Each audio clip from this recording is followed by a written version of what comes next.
O obxecto da conferencia de prensa de hoxe é fundamentalmente explicar o traballo que vamos desenrolar en Ternera Galega nos próximos 4 anos. Fai uns meses houve unhas eleccións a Ternera Galega onde Unión Agraria saiu electa con 2 vocales e agora pois temos un pleno jueves desta semana onde nos piden as propostas que queremos desenrolar dentro da IXP Ternera Galega e Vacun Galego, e un poquinho que queremos explicar as propostas que nos queremos levar e que nos esperamos para estes 4 anos. Vou vos dar 4 datos por si teñen interés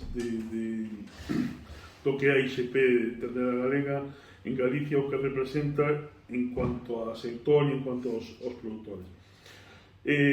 Ahora mismo, datos de finales do ano 2022, a IXP Ternera Galega conta con alrededor de 8.000 explotacións, en concreto son 8.062 explotacións de vacas de produción de carne en base a vacas nodrizas e 428 explotacións que son cebadeiros, son unidades de produción de cebo un poquinho máis industrial. Ternera Galega certificou este ano en 102.000 canales, en torno a 102.000 canales, e registrou 142.000 canales. Deses 102.000 canales que se registraron en Ternera Galega, 55.500 son de Suprema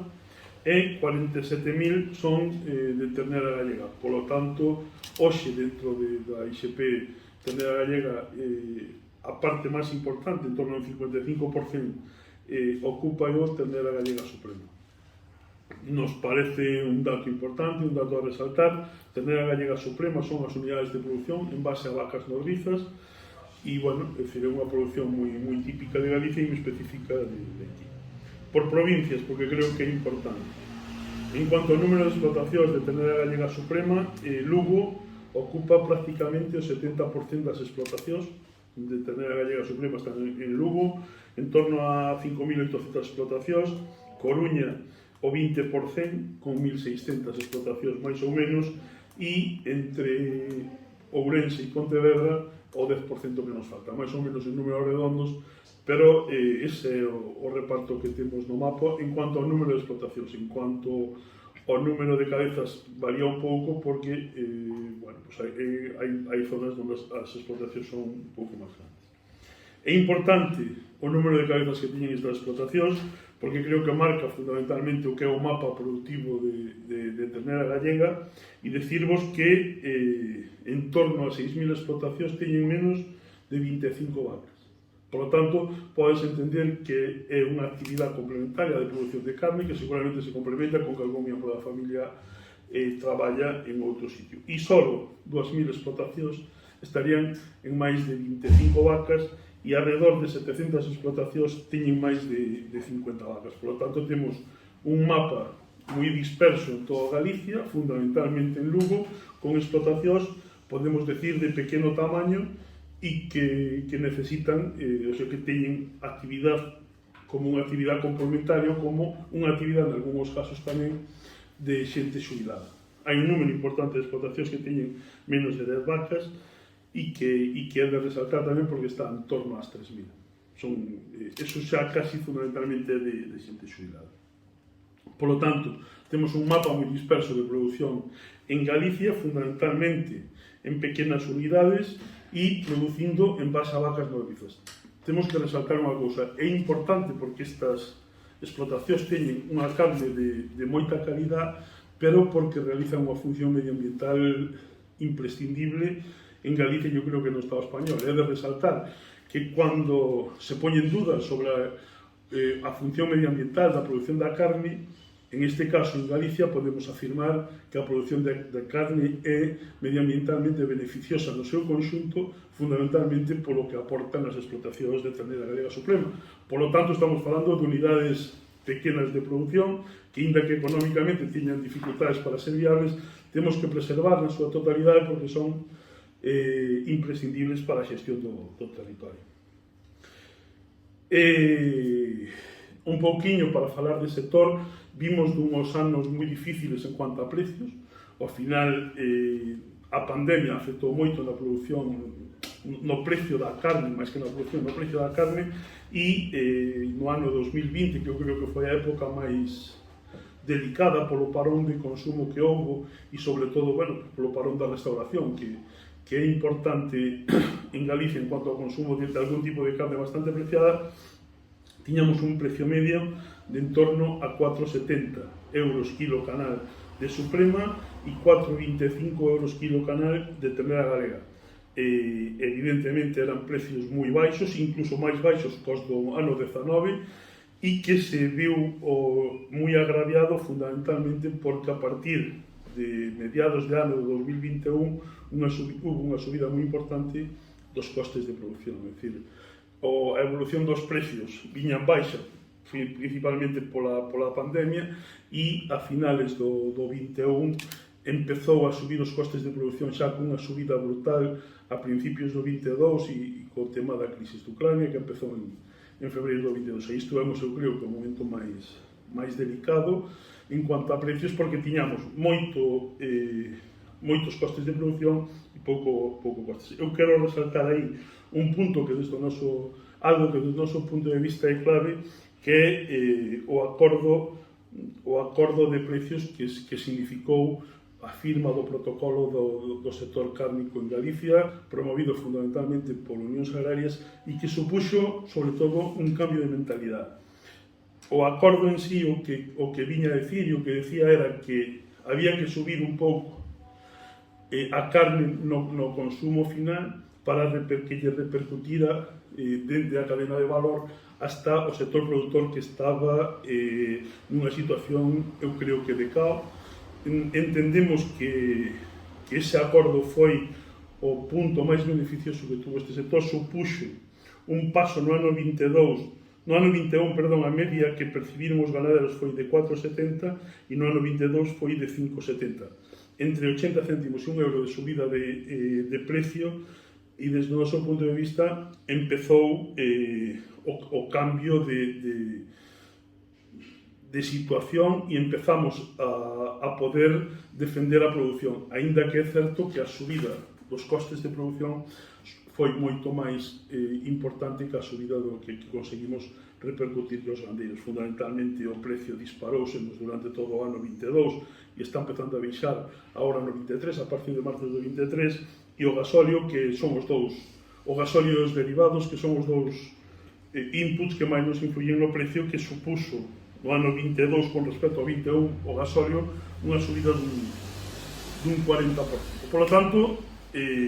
queremos centrar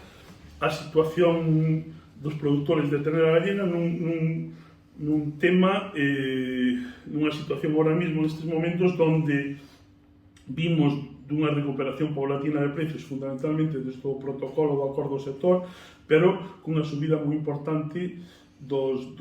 inputs que nos afectan na produción. Entendemos tamén que ahora mismo para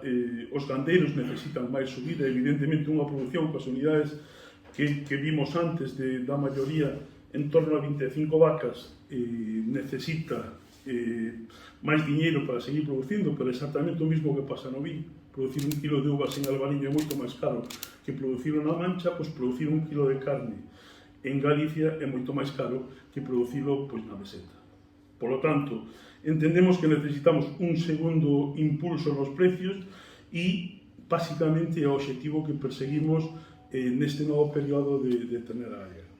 Entendemos que a IXP ten que actuar decididamente nos mercados para cambiar un problema estrutural que, desde o noso punto de vista, é fundamental. O 55%, entre o 55 e o 60, eu creo que máis cerca do 60, pero polo menos o 55% da carne producida e amparada na IXP véndese en Galicia. Ao final estamos competindo uns con os outros nun mercado moi local e moi saturado de carne. Temos que dar un pulo para ser capaces de externalizar, sacar esa carne fora de Galicia, donde ten máis valor, donde a xente está disposta a pagar un pouco máis por ela, e parte dese precio seremos capaces de repercutirlo aos gandeiros. Por lo tanto, entendemos que necesitamos un plan de promoción a varios anos, en concreto polo menos 4 que durará este mandato, para reestructurar a comercialización de ternera gallega dirixíndonos a mercados fora de Galicia onde podamos ter máis valor. E o segundo punto que nos parece importante é dirixirnos tamén a puntos de venta donde se poida pagar máis pola carne. Ahora mismo, entre o 60 e o 80% da carne comercializada na IXP se comercializa en distribución. Cuando temos totalmente abandonado o mercado da restauración, o canal Horeca, que polo menos en algúns casos sería capaz de pagar moita máis precio e poder repercutir ao gandeiro moito máis precisamente. Por lo tanto, o principal inciso que queremos facer nestes vindeiros anos está no mercado. Cambiar a comercialización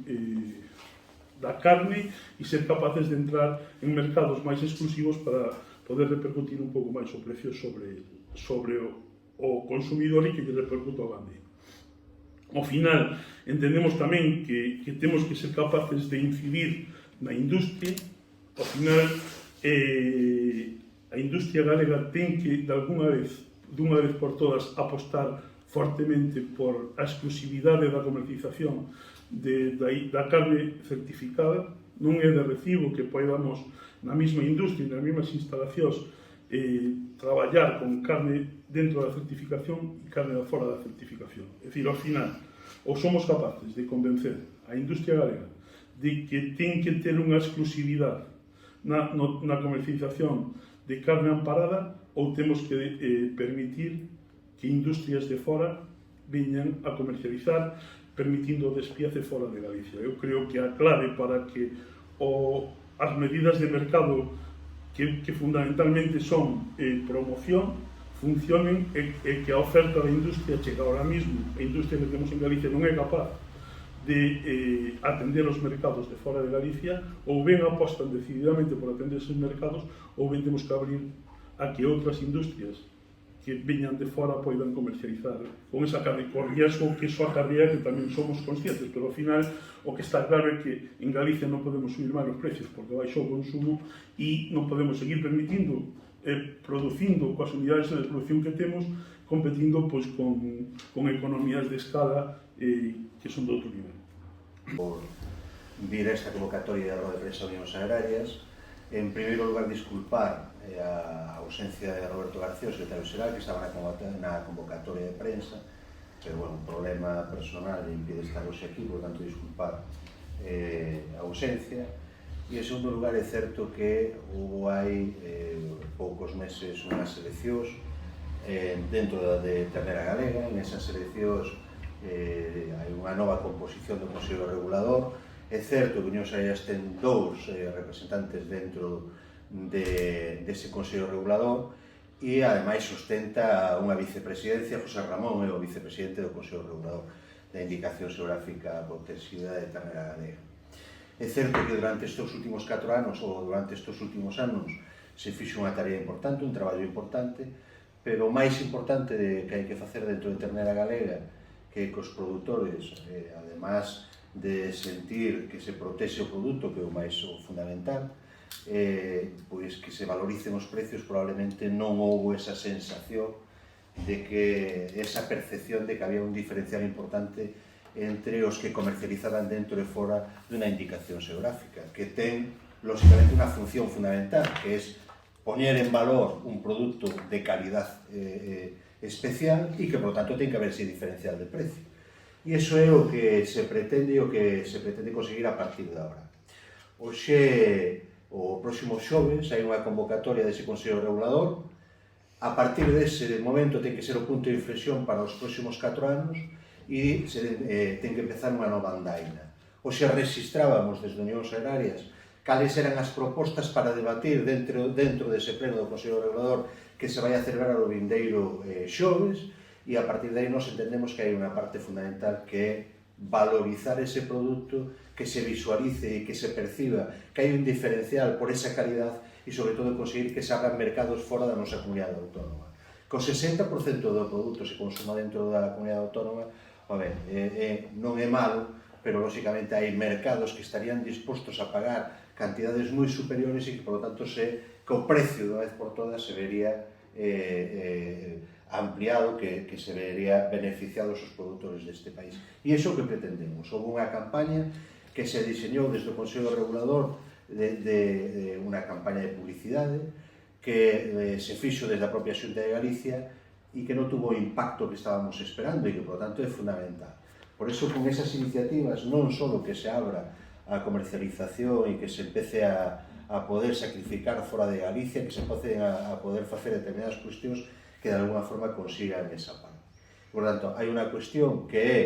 o que se vai a defender a partir deste momento dentro do Consello Regulador e apuntaba José Ramón, despois vos pasaremos, se queredes, unha copia do que presentábamos hoxe, e a maiores hai outra cuestión, non?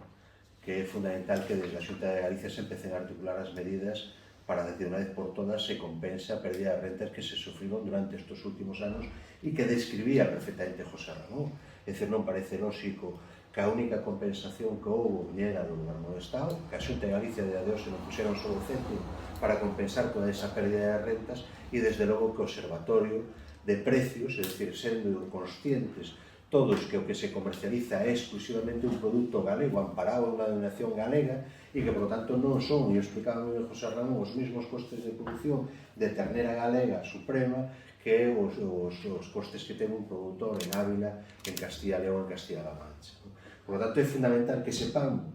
cales son os costes de produción na nosa comunidade autónoma, por lo tanto, que o observatorio sexa unha realidade e que teñamos os costes de forma puntual ao sector produtor para que se aplique algo que é moi sencillo, que é a lei de cadea, cando se di que ningún produtor pode estar cobrando por baixo de costes de produción e, por lo tanto, esa é un mínimo que hai que respetar en este momento. E esa é a chamada de atención cara a Xunta de Galicia, pero fundamentalmente tamén en ternera galega, que ten que haber un cambio